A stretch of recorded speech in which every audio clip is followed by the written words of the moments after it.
Hi friends, எல்லாருக்கும் வணக்கம். சின்ன மருமகள் சீரியல்ல நாளைக்கு எபிசோட்ல என்ன நடக்க போகுது அப்படின்னாங்க இந்த வீடியோல பார்க்க போறோம். தமிழ்ச்செல்விக்கு ஃபர்ஸ்ட் பையன் பிறந்திருக்கு இல்லையா? அப்புறம் அப்பதான் வந்துட்டு வாங்கிட்டு ரொம்ப சந்தோஷப்படுறாங்க. சேதுக்கிட்டே குடுக்குறாங்க. இந்தாடா உன் பையனை வாங்கி கொஞ்சுடா அப்படின்னு சொல்றாங்க. ஆனா சேது வந்துட்டு தமிழ்ச்செல்வி முன்னாடி நடந்தது இல்லையா அந்த பிரச்சனை, அதெல்லாம் யோசிச்சுட்டு குழந்தைய கூட பார்க்காம போயிடுறாரு. அப்பதான் வந்துட்டு இங்க பேர் குழந்தைய கூட பார்க்காம போறான் அப்படின்னு சொல்லி பேசிட்டு இருக்கும்போது அந்த நர்ஸ் வந்துட்டு மறுபடியும் உங்க பேத்திக்கு வலி வந்துருச்சு வாங்க அப்படின்னு சொல்றாங்க. ஐயோ மறுபடியும் வந்துருச்சா இந்த வரோம் அப்படின்னு சொல்லிட்டு உள்ள போறாங்க. அப்போ தமிழ்ச்செல்வியோட அப்பா வந்துட்டு என்ன ஆச்சு? எதுக்கு மறுபடியும் வலி வருது? அதான் குழந்தை பிறந்துருச்சுல அப்படிங்கிறாரு. அப்பதான் சொல்றாங்க, டேய் உன் புள்ளைக்கு ரெட்டை குழந்தை பிறக்க போகுதுடா அப்படின்னு சொல்றாங்க. என்ன சொல்றீங்கம்மா? அப்படின்னு சொல்லிட்டு அவரும் ஷாக் ஆகுறாரு. ஆமாடா 2 குழந்தை இரு நான் பார்த்துட்டு வரேன் அப்படின்னு சொல்லிட்டு உள்ள போறாங்க.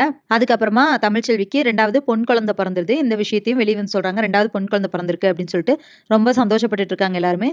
அப்போ இங்க வந்துட்டு சேது என்ன பண்றாருன்னா, கல்யாண மண்டபத்துக்கு போயிடுறாரு. அங்க போன உடனே நீங்க போனதெல்லாம் சரிதான்.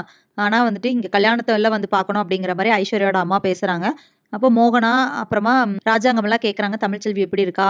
என்னாச்சு குழந்தை பிறந்துருச்சான்னு கேட்கறாங்க. ஆமா, ஆம்பள புள்ள பிறந்திருக்கு அப்படின்னு சொல்றாரு சேது. அப்படியா ரொம்ப சந்தோஷம் அப்படின்னு சொல்லிட்டு அவங்க எல்லாருமே சந்தோஷப்பட்டுட்டு இருக்காங்க. இப்போ சாவித்திரியும் தாமரை என்ன பிளான் பண்றாங்கன்னா, இப்படியே விட்டோம்னா சரின்னு கல்யாணம் பண்ணி வச்சுருவாங்க. அதனால நம்ம வந்துட்டு கல்யாணம் நடக்க விடக்கூடாது அப்படின்னு என்ன பிளான் பண்றாங்கன்னா, 30 முடியாம எந்த நல்லதும் செய்யக்கூடாதுல்ல அப்படின்னு சொல்றாங்க. ஆனா ஈஸ்வரி வந்துட்டு எப்படியா அந்த கல்யாணத்த நடத்தணும் அப்படிங்கிறதுக்காக, அதெல்லாம் முடியாது அப்படின்னு சொல்றாங்க. அப்போ சேதுவும் வந்துட்டு, இல்ல இப்போதைக்கு கல்யாணம் வேண்டாம் அப்படிங்கிற மாரி சொல்றாரு. இங்க என்ன நடக்குது அப்படின்னு பார்த்தோம்னா, அப்பதான் வந்துட்டு தமிழ்ச்செல்வியோட அப்பாவ, நீ உள்ள போய் பொம்பள புள்ள பிறந்திருக்குல்ல, அத போய் பாரு, என் பேரன கொஞ்சம் குடு நான் பார்த்துட்டு தரேன், என் கொள்ளு பேரன அப்படின்னு சொல்லிட்டு வாங்கி பார்த்துட்டு இருக்காங்க. தமிழ்ச்செல்வியோட அப்பாவும் உள்ள போயிடுறாங்க. எல்லாருமே உள்ள போயிடுறாங்க. வெளிய யாருமே இல்ல.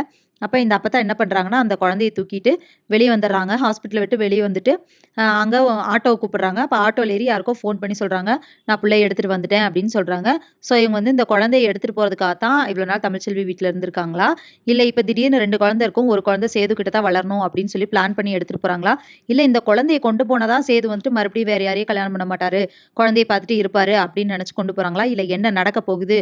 அப்படிங்கிறது எல்லாமே இனி வர்ற வீடியோல ஒண்ணொண்ணா பார்க்கலாம் ஃப்ரெண்ட்ஸ். அதுவரைக்கும் வெயிட் பண்ணுங்க. நன்றி, வணக்கம்.